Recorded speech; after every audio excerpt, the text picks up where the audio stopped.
All right, last week, everybody listen up. We are finishing up our series, 11 versus the world. Um, Hold on a second. Where's that one? I turned that off. That's blowing on me. Okay, we are finishing up our series, 11 versus the world. We've been talking about the disciples, what they went through, and last week we kind of we talked about uh, where they went and kind of what they did. There was now. Let's review for a second. Why are we calling it 11 versus the world instead of because there were 12 disciples? Right. Judas betrayed Jesus and he ended up committing suicide. Okay, so we're calling it 11 versus the world because those are the 11 that went out on a mission to change the world. Okay, now matter of fact, let's go ahead and see. We showed a map. Let's go ahead and show that again of where all 11 disciples went. Now you see they all started in Jerusalem, and between all 11 of them, I mean, they covered a huge area of the world. There it goes again. We've got it on loop today. They covered a huge area of the world.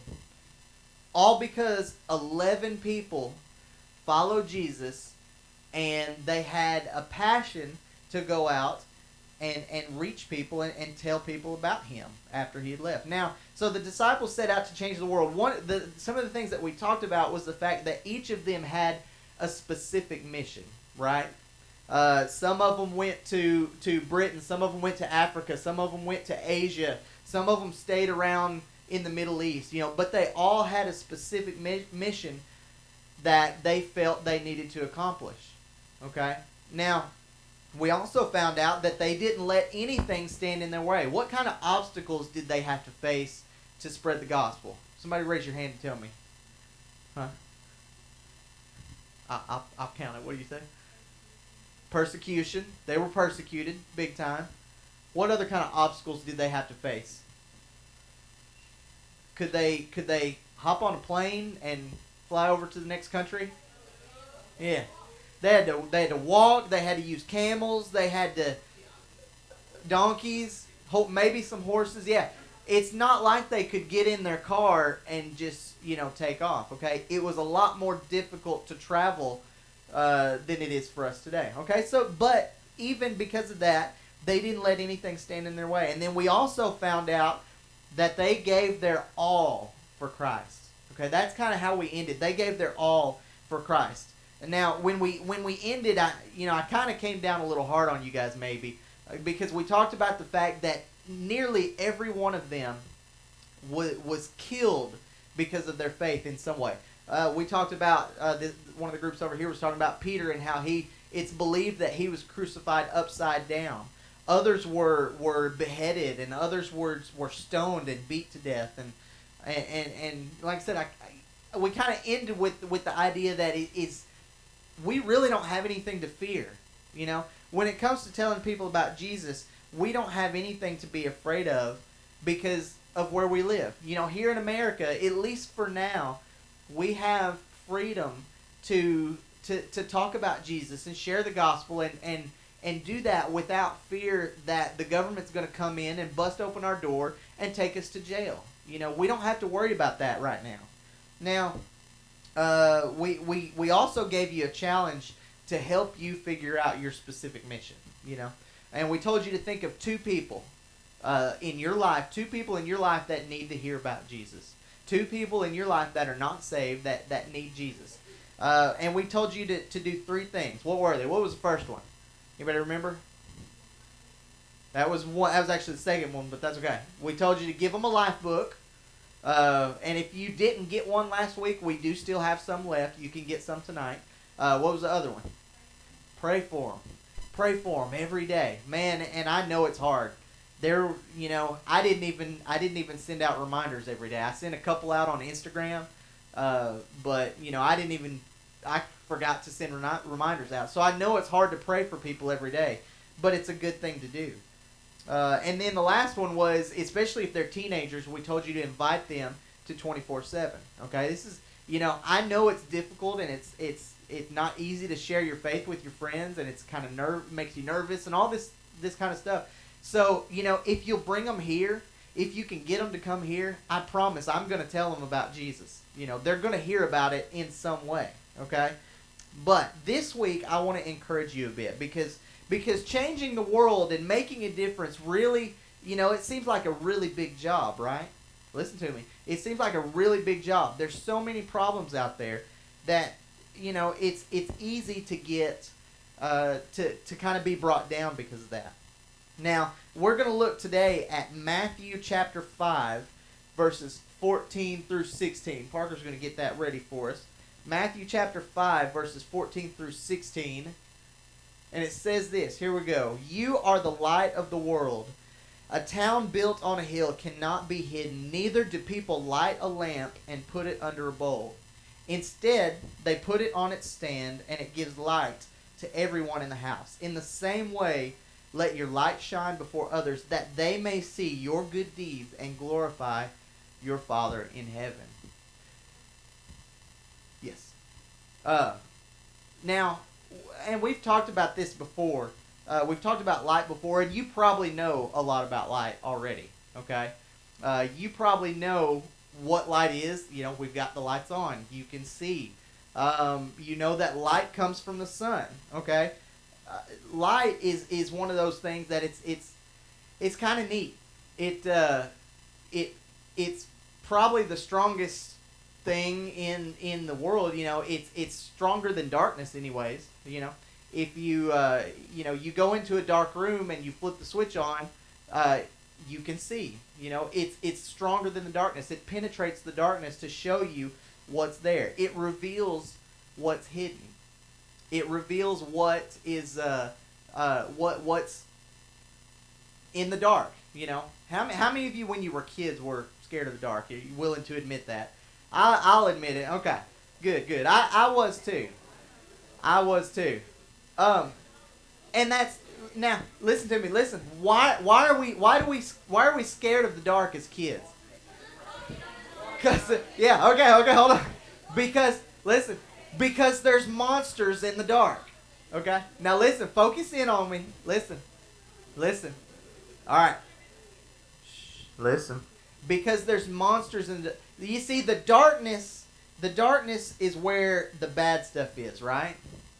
Right? The darkness is where the bad stuff is. And we flip on the lights because we want to see and we want to make sure that there's no bad stuff. Now, and the idea is this. If you're a Christian, then God has called you to be a light in a dark world. He's called you to be a light, to give direction to those in need. Think about that. When you're driving down the highway and it's dark, you have your headlights on so you can see where you're going, right?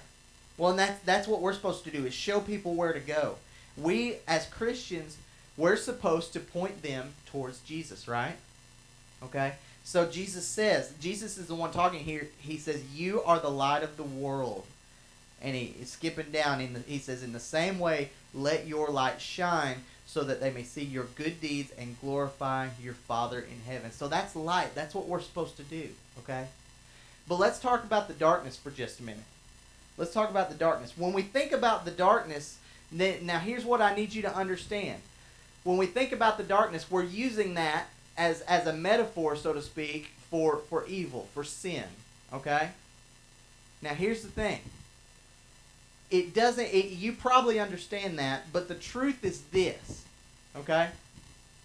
The truth is that we today, and like I said, you probably know this, the truth is that we today live in a dark world, right?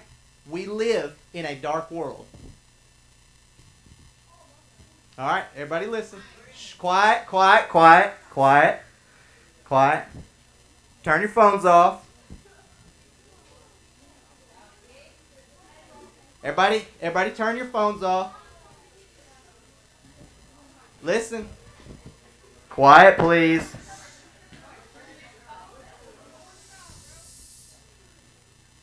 Quiet, please. Are you listening? All right. There's still people talking, and I need them to quit talking here, okay?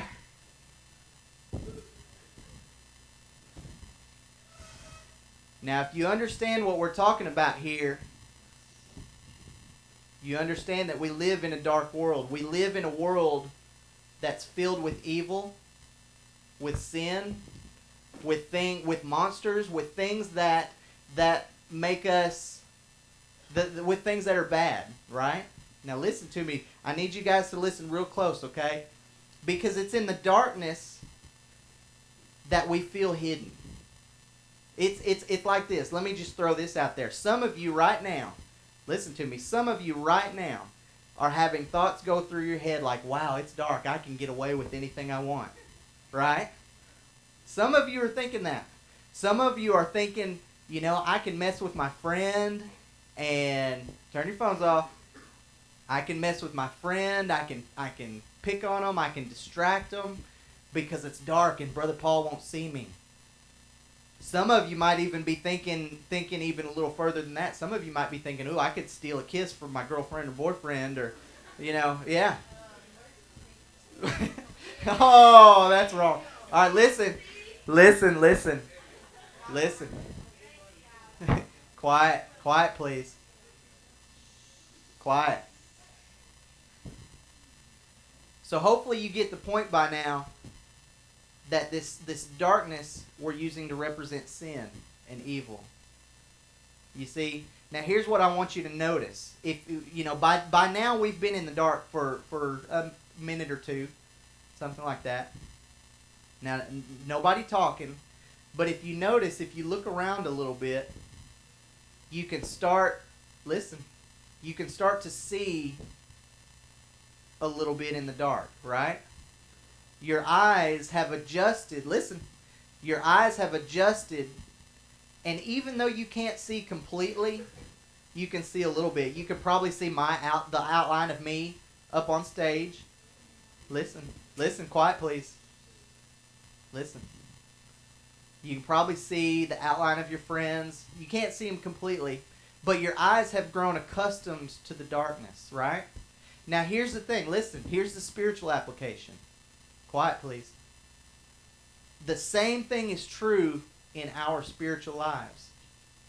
You see, when we get caught up in sin and we start doing things that we know we shouldn't do, that are wrong, whether it's sex or drugs or alcohol or running around and stealing things or messing with people, and it could be just smashing people's mailboxes, lying to your teachers, whatever it is. Listen, when we get used to that, when we do it over and over again, we get used to it, and all of a sudden, over time, it's like it's no big deal. But God says it is a big deal. It's sin. It's something that's wrong. It's something that I've told you not to do. And it's the sin in our lives that separates us from God. You see, that's where Adam and Eve messed up. See, they had a perfect relationship with God. They were able to spend time with God. But they sinned. And God had to kick them out of the Garden of Eden. And it broke their relationship. And it's the same thing is true with us. We're born into it. But here's the good news. The good news is that God sent us a little bit of a light.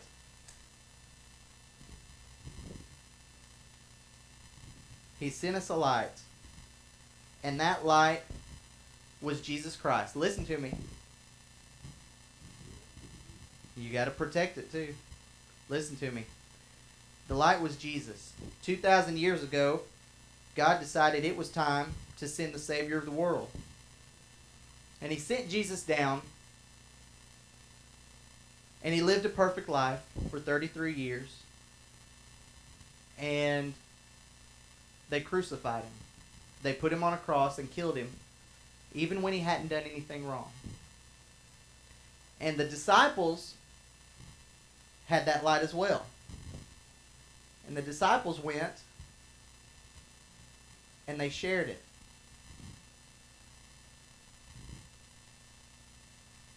They gave the light. Oop, and mine went out. Yep. See, we're shared. There we go.